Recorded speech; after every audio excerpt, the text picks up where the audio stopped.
राहुल गांधी जिस तरह अकेले योद्धा बनकर देश को बचाने का काम कर रहे हैं, हम युवाओं को सिर्फ कुछ नहीं करना, राहुल गांधी का साथ देना है। आप लोगों को लगता होगा कि मैं राहुल गांधी का साथ देने के लिए क्यों कह रहा हूँ। मैं राहुल गांधी का साथ देने के लिए इसलिए कह रहा हूँ कि अगर राहुल गांधी गलत होते तो कहीं न कहीं प्रधानमंत्री और बीजेपी के सारे मंत्री उनके प्रश्नों का जवाब देते, न कि प्रधानमंत्री और बीजेपी के सारे मंत्री उनके प्रश्नों से देश की जनता के ध्यान को भटकाने का काम करते। राहुल गांधी हर एक मंच से प्रधानमंत्री को खुली चुनौती देते हैं। अडानी का नाम जिस तरह से एफस्टीन फाइल में आया है और जिस दिन अडानी का केस खुलेगा उस दिन प्रधानमंत्री भी पूरी तरह फंस जाएंगे और उसी को लेकर प्रधानमंत्री को रात में नींद नहीं आती है।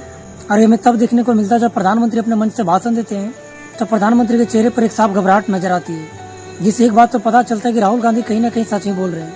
अगर राहुल गांधी की बातों में सच्चाई नहीं होता तो प्रधानमंत्री उसका पलटकर जवाब देते और देश की जनता से प्रधानमंत्री कहते कि राहुल गांधी देश की जनता को बरगलाने का, झूठ बोलने का काम कर रहा है।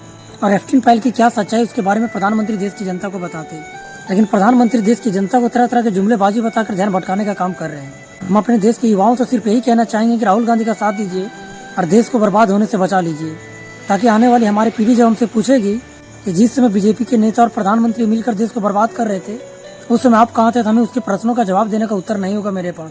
अब हमें भी लगने लगा कि हमारे पूर्वजों ने बीजेपी को 70 साल तक भारतीय राजनीति से दूर क्यों रखा। इसका वजह यही था कि आज भारत में इतना शिक्षित होने के बाद भी देश को जाति और धर्म के नाम पर बांटकर देश का सौदा कर सकते हैं। तो ना जाने उस समय बीजेपी को सत्ता मिल गई होती तो हमारा देश का हालत आज क्या होता।